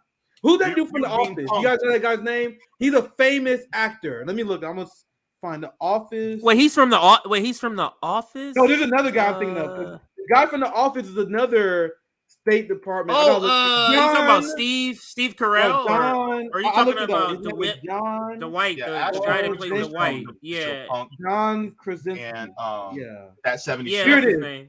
Here it is. So I put up just two examples. I can go all day on this, but I'm bringing this up because your point is great, CJ. That's another point I want to make on this segment. That's a big substantive part of this is the role that actors play to manufacture consent towards war and our intelligence agency. Let me refresh this.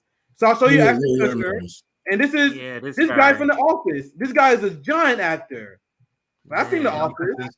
A ton of people seen The Office, and this guy does nonstop CIA promos, just like Ashton Kutcher does. And in this article, I'm not going to read it, but it's there if you guys are interested. A brief history of John Krasinski, the Office guy, transformation into a guy who absolutely loves the CIA. So do you guys think that's a transformation? Or are you getting Hollywood and they say, we need you to do some promos for us if you want this shit to keep going? And if you didn't know, this guy spun off because like we know him because we are a little bit older. We know him from The Office, but younger people know him from the new show he has on Amazon. It's like a blockbuster show. Yeah, where he plays a CIA agent in the show. This has been out for years. I'll get the name in a second. I'm behind on pop culture. I'll get the name of it in just a second. I'm sure somebody in the comments has put it up there already. But I think it's on Amazon. And Jack Ryan. That's it. It's called. He's a CIA agent. He's been playing this for years. So young people know him as that. That's crazy. They play an intricate part, intricately tied.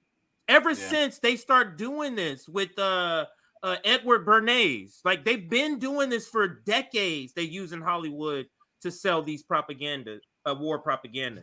Yeah, so I'm gonna show you guys this because I know you guys have got some segments you guys want to get into as well. So I'm gonna just move on to this part so we can get some other segments done because I'll show you guys the video. And Mark Hamill, this shit got 25,000 likes. Man, I know a lot of that is bots, but look, think about this: 80% of Twitter is bots. That's still thousands of people. Way too much for my liking that likes this shit, right? Maybe some like it because the irony is so brilliant that maybe they want to go back to it. Because I do that sometimes too. People probably be like, why the fuck you like it? No, just because I'm trying to go back. I might go back to it. But anyway, Mark Hamill said it was a pleasure meeting with, and check this out, the brave Ukrainian drone operator. I am asking you guys right now, what the fuck is a brave drone operator? A brave drone operator? Yeah, I'm playing Red Dead. I might as well be an arcade player. A brave. I'm a cowboy. They're not even the street. They operate in the drones, and they're brave. These motherfuckers droning civilians and shit. The brave drone operator. See, my mind is decolonized enough. Well, I'm not even gonna call the Marines brave and shit. But at least that will make more sense. At least you doing war crimes on the ground, nigga. You got the knife, you got the blood on your hands, then you did the shit yourself. Oh god. Drone operators are the biggest bitch ass motherfuckers in the empire. The motherfuckers driving drones and killing people. Said brave. So anyway, there's so much side shit I can break down on this story. I could go on too long. But I'm one sentence in. Look how he leads. The brave Ukrainian drone operator. Yeah. I can't get past that. We've talked about the challenges they face on a daily basis. The challenges are just droning people and shit. But they also wanted to talk about wokies and farm boys and joys or what. This part doesn't matter at all. So this is one of many, and I'm highlighting the responses. Dude, this ratio is, I actually might show you guys a few. But this is the one where he responded to. I would like to see a couple. I like to see a couple. I just want to make sure I fit time for you guys' segments too. But this is Mark Hamill responding to this guy. So the fact that he responded to this, and I got a larger account, so I know if I respond to one, I read like 10. That's how it is. So imagine he's way bigger than me. So if he responds to this, he's reading a ton of people like, Mark, what the fuck, bro? And he decided to respond to this person. That's how it works. Here's Adam. Hey, Mark, I'm a big fan of yours. And it's really terrifying to see you not acknowledging the very obvious flag in this video. Very obvious. Not like I get people who miss patches and shit. Like you guys see the expose with patches and shit. Yeah. No, giant ass flag. I'm meeting my hero. I'm gonna have blacks. I want him to know who I am. Right? And look at this. I understand if you didn't recognize it. I know lots of people might not have, but it's been pointed out to you a lot. And your silence is really painful. So now, guys, why did he respond to that one? Because this is obviously someone who in good faith, someone who likes Mark Hamill, and they bring up a devastating point, how this thing where you pleaded ignorance, that shit not gonna work anymore because we keep pointing this shit out to you over and over again. So he has to respond to this one, and this is what I want you guys in on. And we can get to the end of the segment here soon. Here, Mark Hamill.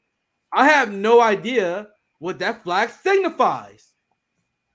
I'm just gonna advertise it on my social media platform that has 5 million followers, but I don't have anyone that can look into that. Do you guys believe that? You don't have an intern. You're rich as shit, dude. You didn't make that video. You're not managing your social media. Like, you didn't know what that flag was. I don't buy it, but let's say I can give him the benefit of doubt, and let's say he did it. No, they are telling you now, Mark. So despite people telling him that you are promoting Nazis, his response is, my support is simply for Ukraine or the Russian invasion, period. This is him doubling down on ignorance. And you guys can come up with your own conclusion why he's doing that. But to me, I think he's lying. He knows he's supporting liberals. People told him, I mean, not liberals, well, he is, but he's supporting Nazis. So now he's gonna say, "Oh, I'm not paying attention to that. I'm just supporting the Ukraine government." No, this is him working backward from conclusion to justify why he's doing PR for the Nazi Ukrainian army because he was given orders to. Or hell, sometimes it's really simple as people just want to be a good class warrior. You want to be a good class warrior. When you see the Ukraine war going on, and you're not even giving any benefits, but Mark Hamill sees his class pushing it. So he's like, man, I want to make sure I play a role in this. I got a lot of theories. We never know exactly what it is. I'm showing you guys some theories. Well, I think it could be. But Rome, JB, I know I went long in the story. How to break down, but go ahead, guys, if you guys want to chime in. And I know CJ want to go through some responses, but I know he had to step out. But I'll put some responses on the screen, but I'll pass it to you guys if you guys want to respond while I do that. Yeah, I got something to share. Oh, never mind. Go ahead, share. Go ahead. Yeah, because I want you guys to see something. I find it kind of funny how Mark Hamill is like, I don't know what that sign means, blah, blah, blah. Anybody who watches Star Wars, and yes, I watch Star Wars. I actually love Star Wars because really, by the way, first of all, before I even show this, I have not heard anything from George Lucas, regarding this. By the way, George Lucas actually had the Empire as a allegory to the Nazis in Germany, as well as the rebels were the Viet Cong. He fashioned the rebels as the Viet Cong. So Luke Skywalker and all them were actually, fashion as the rebels in Vietnam. But I want you guys to look at something. This is the sign of the Galactic Empire in Star Wars. What does it look like to you? That shit look fashy as hell. Look like the Black Sun, don't it? Wait, there's the Black Sun. There's the Empire symbol. Quite interesting. So to me, it's like, Mark, are you bullshitting us? That sounds like you bullshitting us. Because the thing is, like, you can be like, oh man, I just didn't know. And it's like, okay, but listen to the people. But you're not, because you're not interested. You'd rather be blind and then say, and then have plausible deniability. Oh, I didn't know, rather than actually being on the side of the people who you were acting in the movie fighting against. And look at it. I'm sorry, go ahead, JB. It's my bad. White supremacy been good for him, so he's gonna do whatever the hell it takes to stay in that position. You know, and these people are not gonna blatantly say it out loud. Like, we want to keep the world in America's hands, but this is what this is all about. CIA is pushing out all of their puppets, not only actors. They have TikTok influencers that's visiting the White House pretty soon and having their own little class inside of the White House to propagandize the younger generations. This, man, they send out fucking everybody. This is war. This is war of the minds. This is war on the ground. This is war in the skies. War in the seas. War means war, and we have to get your mind in order to get your body. I can't tell your body what to do without telling your body, without telling your mind, and you have to be fully brainwashed in order for to make those moves for me. And this is what they are doing to the people. Yeah. Like, you can say, "Oh, I didn't know," but now that you know, what are you going to do with the information? You still going to support them? Okay, well, you support Nazis then, right? Yeah. Right. So if you told over and over again that you support Nazis and you continue to support them, you are a Nazi collaborator. These are language that communists use, guys, and we need to use that. Bernie Sanders is a Nazi collaborator. That hurts to say, but that's how people used to speak of people who support Nazis, and we need to bring it back. Because somewhere along the line, people start believing it's socially acceptable to just be okay and cool with Nazis. That's okay. And now look at this. I'm glad, and this is like, I'm glad I decided to read some of the responses because I found this earlier, and I'm desperate to read this. This is the mindset of a shitlip. So this is Rob. Mark, I know you think you're helping and doing a good and positive thing. So I don't mind his take here because he getting him a lot of benefit that I wouldn't, but that's fine. He said, I know you think you're helping and doing a good and positive thing here, but the guys you're talking to have a Nazi flag. Like, and you guys see he was reading responses because you see people say this stuff. Now, look, I will show you guys. This guy got Rachel to oblivion. I'm glad I can show you guys this because I saw this earlier. This is the mindset of liberals, Rome. This guy said there's still Ukrainians fighting Russian invaders. The Nazi ideology can be defeated after the war through dialogue. And they be looking so crazy at us when we say liberals gave you Hitler. Liberals gave you Hitler. This is like in color, we should say. This is how liberals gave you Hitler. This is how they will always side with fascism over communism or socialism in every fucking turn, man. You think, God, like these, like we just talked about this on Twitter. They would cut off their friends and family for voting for Trump, but these people can prop up Nazis, and not only grown Nazis. They was talking about arming children in Ukraine in the beginning of the war, just for them to have enough bodies and enough fighters out there. I remember this shit, man. These people are sick. These people are sick in the head, but they know what they are doing, man. They are just just willing to fight to the last Ukrainian. They are really willing to fight to the last Ukrainian. This guy said they can change the liberal plan is to change the heart and mind of the Nazis through being nice to them. Hey, if we just be nice to these Nazis, maybe they will stop hating Russians and black people. let's debate them out of it.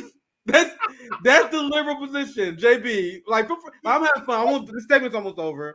I'm gonna read the response. You guys speak on it because Rome, you were just talking about this. This guy, this is the highest like response I see to this. There are a lot of people destroying this guy for this, but this guy says, Alex says, this is why liberals consistently end up as collaborators.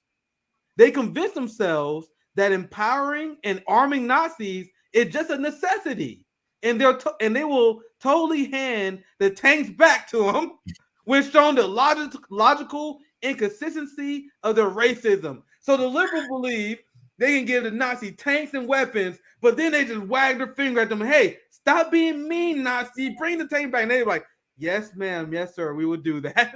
That is the mindset of a Bernie Sanders in the modern age, guys. So I know this segment been long, so I'll give you guys last reaction, and then not JB. If you got a segment, you can do one if you have one. But JB, thoughts?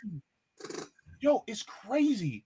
It's like, okay, which one would you rather have a dialogue with, a Nazi or a commie? Yes, they won't do it. They don't want to do dialogue with us. They don't dialogue with us because we show how yet you're sitting there wanting to have dialogue with a Nazi. Like, what the fuck did we go to war for in World War II? What in the hell? If it wasn't for the tankies, these motherfuckers be speaking German. Grandfathers all the time about them fighting and defeating Nazis, and yet you're making excuses. So basically, you're telling me that the people who fought against Germany and the Nazi Party, they died in vain? Is that what you're telling me? You're saying screw your grandfathers and great-grandfathers and great-grandmothers? Or is that what you're telling me? Essentially. Are you telling me screw the Jews? Is that what you're saying? I mean, they already genocide deniers. They've been denying the 14,000 that's been killed by the Ukrainians. Like, these people are just sick, and they know it. They know it. I remember that one lady in Palestine. She was watching them buying ganja strips. She's like, I'm a little bit of a fascist. They sit on a hill and watch these people get bombed to death, bro. That's why I remember when I first started the segment, I said the United States is the most propagandized country in the world. They got people so propagandized they think they can have dialogue and convince the Ukrainian Nazis to be on their side. Their propaganda is so intense, they allow Mark Hamill to make an ass out of it in this way. They don't have dialogue with us because look what happens when we have dialogue. We show them what their true intentions are. You know how neoliberalism get us here every time. Yep. How empires fall because of these systems that they have built of neoliberalism, slavery, capitalism. They cannot have those conversations with us because we're going to make them look like straight up Nazi collaborators, which they are. You support NATO, you support Ukraine, you support all this bullshit that's going on. You support the police. Like, these people, fuck calling out the Nazis in Ukraine. They can't even call out the Nazis that's in the police forces in America. When we have actual proof data of these motherfuckers being in terrorist groups, having matching tattoos and all kind of shit, all kind of alumni around America, and they like, oh, well, that was just a couple of bad apples. But listen, right? Because they even admit it. It's just a couple of bad apples. But what do a couple of bad apples do to a whole barrel of fucking apples, right? It spoils the barrel, or it spoils the bunch, however the fuck the saying goes, right? But these people, they know in their hearts they do not want to see society change. They do not want to see Russia actually gain power. They don't want to see China become the number one superpower, because we got to think about it, y'all. America has gotten away with so much shit. We killed Gaddafi. We killed all types of leaders, man. We are losing that power to go unchecked. Do you know how it feels to lose power that you can just go around the world and smash whatever the fuck you want? You can Donkey Kong whatever land you want, take whatever resources, whatever gold, kill the shit out of Afghanistan's pet, whatever the fuck, wherever the fuck. We're losing that power, and these people are afraid for their lives, man. And you should be, because our lives are going to change drastically. But it's going to be better for the world overall, because we have been hoarding these resources. We have been hoarding all kind of shit from this world and taking what we don't even need at the time. You know, just greed. And we're losing that power to be greed. And once what they say, it ain't no fun when a rabbit got the gun. So now you see China and Russia, Brazil, they're like, fuck it, we can do our own currencies. Yep. So, JB, I got one more segment. I got time for one more segment. I know CJ had to step out for personal reasons. He said he'd be back later on this show. JB, do you have a segment? I got one more before I have to leave, so I can stick for yours. I can do one if you don't have one. But JB, I'll pass it to you if you have one. If you want to do. I have one. It's going to be short. You guys promised me you're not going to laugh. Too late. You and Rome. Look, you promise me you're not going to laugh. You about to show. Y'all have to promise, because y'all gonna laugh. It's gonna sound a little sadistic, but look. Okay. All right. Well, let me show you. I'm just gonna show you, and then we'll get into it. All right. CNBC: Why China's billionaires keep disappearing? Because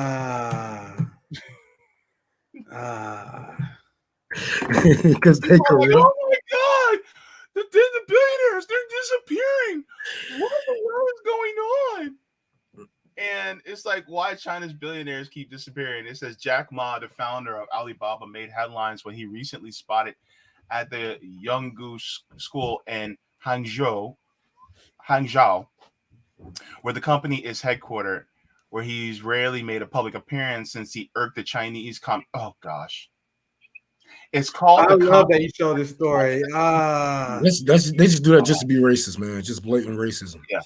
For criticizing the country's financial regulatory system in 2020. He described them as having a pawn shop mentality that rarely ruffled a lot of feathers. So Dexter Roberts is a senior fellow at the Atlantic Council Indo-Pacific Security Initiative and author of The Myth of Chinese Capitalism. Also, just a brash character of Jack Ma rubbed a lot of regulators and very powerful people in China the wrong way. Maybe because he's exploiting that rubs people away.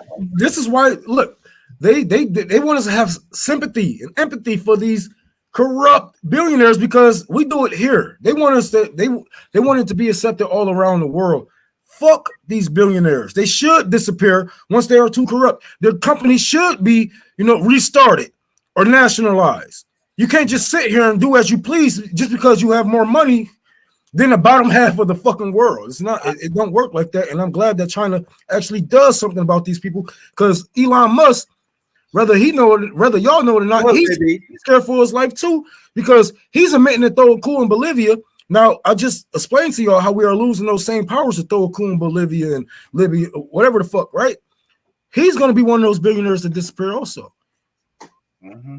Go JB, because I'm glad he's covering this, because I did a story on this weeks ago, and the American media don't even realize the giant admission they are making when they do these stories.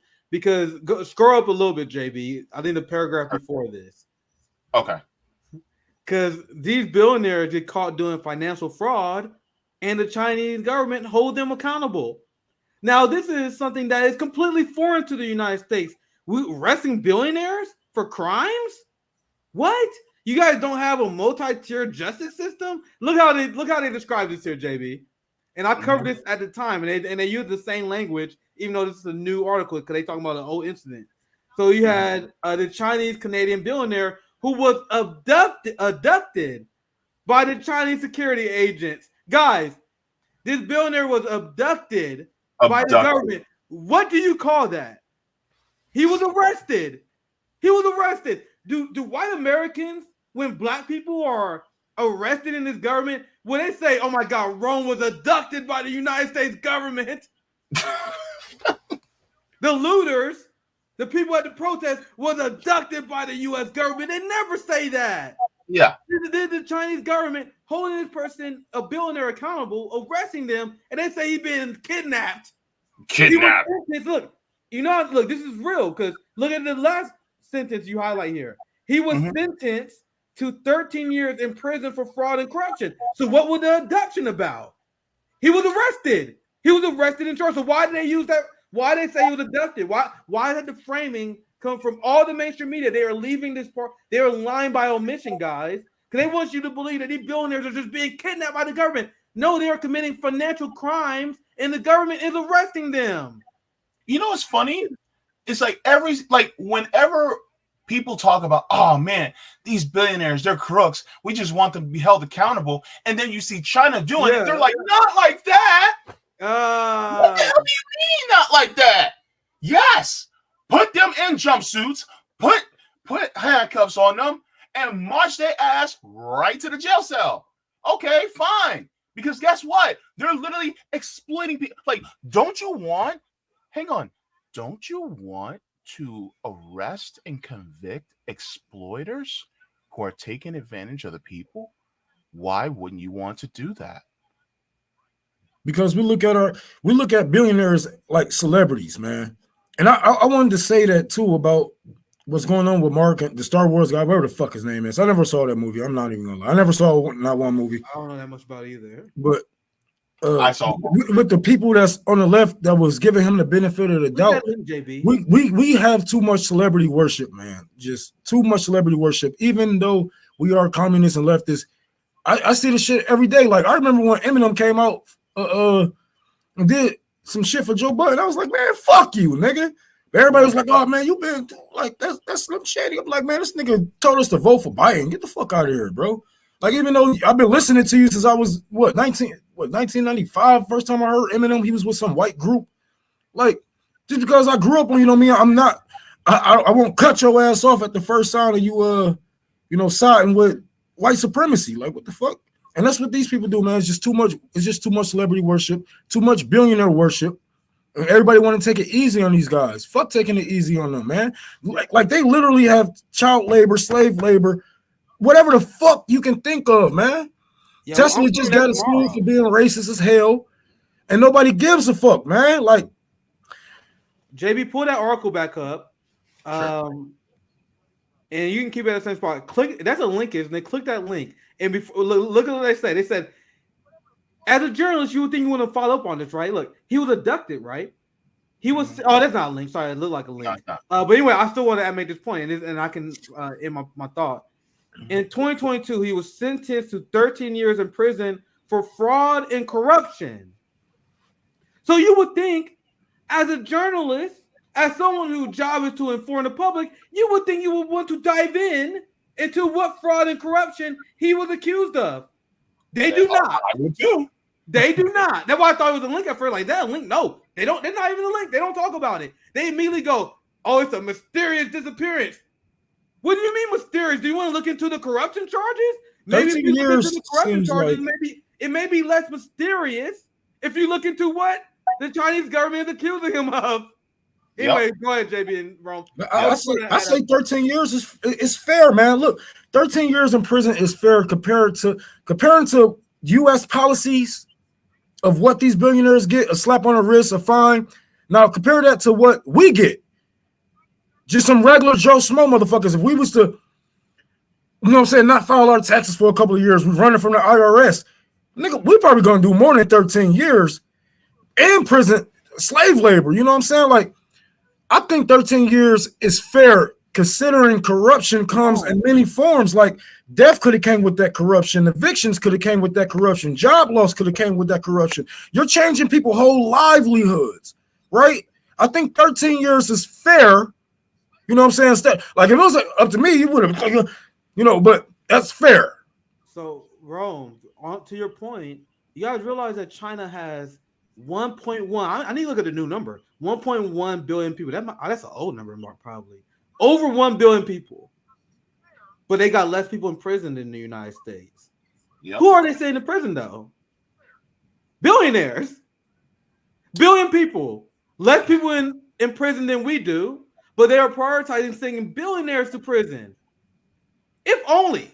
But 1.4 billion. Thank you, Tony. I'm stuck in that old number I read a long time ago. You can go ahead, JB. Thank you for that, Tony. 1.4. I'm stuck in that old number. So they got 1.4 billion people. A billion more. They got a billion more than we have people, right? But they got less people in prison than us. But they are sending billionaires to prison. So do you see the priority of their government compared to our? So we got the most people in prison, but billionaires don't go to prison. Millionaires don't go to prison. So who's our country prioritizing? Putting workers, black people, indigenous people into prison. China sending billionaires to prison, sending business people who are committing fraud against the Chinese government into prison, right? So which country really the authoritarian? And it really put a hole in their theory of billionaires are creating the jobs. I'm pretty sure those jobs are still there after he was locked the fuck up, right?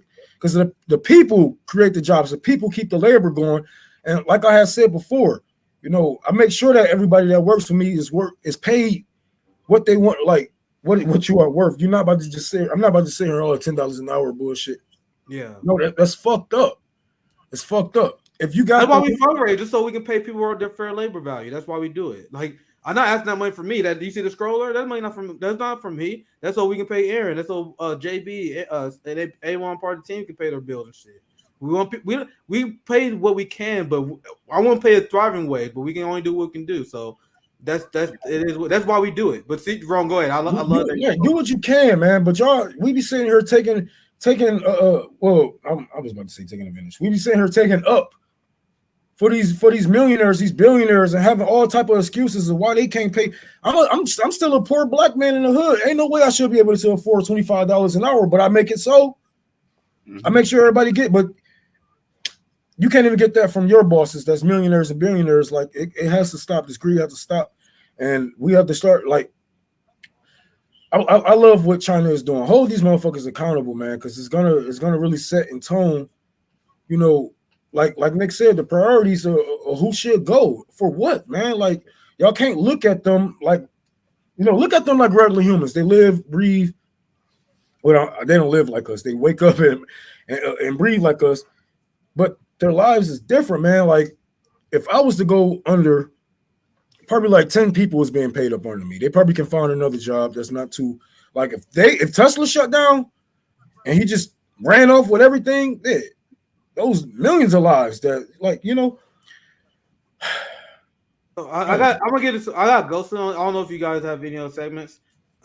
We can close the stream out. So I'm gonna read some super chats and close this out because I gotta get going here.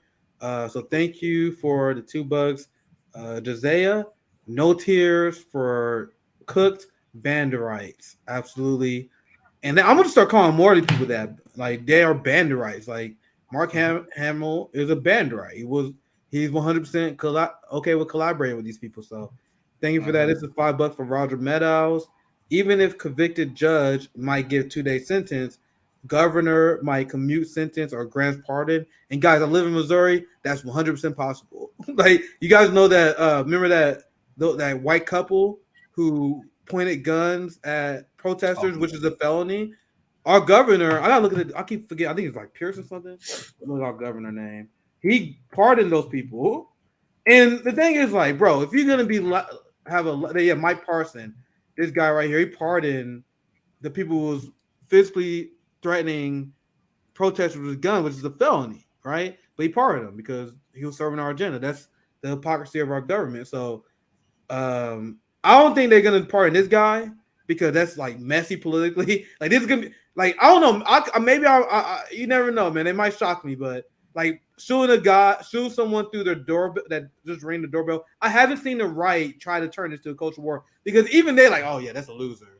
They smarter at picking their battles. So I don't think they're gonna veto this. But hey, if I'm wrong, that wouldn't shock me. I wouldn't be shocked if I'm wrong. I saw a couple of right wingers trying to go with the story, but when they finally seen what actually happened, they was like, "Oh shit!" Well, never mind. Like, it's too hard. It's too hard for them to say this one. Like, because it's a 6-year-old that went to the wrong house and ran the doorbell. He shot him and by all accounts, he shot him without even engaging the guy. So they can't even do the George Zimmerman bullshit that I will never forget him for, where they says a teenager should be shot because he got upset so the guy was stalking them. So there's like no string they can. So they've been avoiding it so far. But trust me, our governor, Mike Parson, he would, if the right would, if he would benefit from politically. But thank God I don't think it's the case this time. Anyway, thank you guys for the super chats. Any last thoughts you guys have? I'm going to be on Missy's show tonight, her radio show tonight. Okay. And then I'm going to have Eddie Liger from Midwestern Marks. He's going to be joining us for Nick at Night. So that's going to be a powerful show. So we got a lot of great content for you guys. So my last thing is make sure you guys check to see if you're subscribed and all that stuff. JB, Rome, anything last thing you guys have? My bad, man. No, sorry. I just wanted to share this. Thank you to Laura Beza for the tip on Rockfin. She says she sent a second tip, but I think it went away.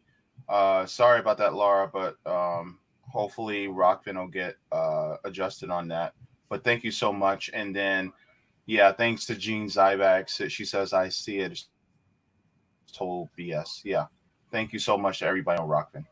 Yeah, thank you guys. So CJ not here. I don't have any outro video for you guys. So I think I'll just wrap it up. CJ should pop back up in a minute. And by the way, as we were saying earlier, if you guys can also contribute to our fundraiser for our graphics designer, Erin does an amazing job. She did the design for today, as well as other promotions that we were doing. So if you guys can go to Venmo at Revolutionary Blackout Network or Cash App $ Mutual Aid Forever, so that we can pay our staff the wage that they demand, so that they can have that, because we want to be good communists. So, help us out with that so that we can make sure that they are getting paid well. Yeah, so thank you very much. Yeah, we want to make sure everyone is accommodated with a fair labor value, but we can only do what we can with the resources we have. So if you guys want to see that happen and you guys enjoy the content, you have any extra, that's what we ask for. So I'm going to just end us out here. Make sure you guys check out JB's stream if you haven't, and I will be on Missy's show, and we got content. Donate to that damn library. I need this fucking carpet. Like I got the windows. Well, I don't have the windows. I talked to the dude. He said I have to come up there to customize them with him and all this other crap. So I'm gonna go up there tomorrow. We're gonna customize windows. It's gonna come in 4 parts because there are 6 foot by 5 feet. Some big ass windows. Cost us $2,300 to get those fucking windows. I'm about to get those tomorrow, slap those in, hopefully later on this week. And hopefully before I even go on the Jimmy Dore show, we'll be damn near done with getting the carpet. But I still need the carpet. And I'm done, y'all. Like, I'm ready to open. I'm ready to, build my bookshelves and get my books out there, open up the doors. I'm just waiting on this fucking carpet. I'm done. Nice. Make sure you guys support Rome. See you guys tomorrow. Have a good one.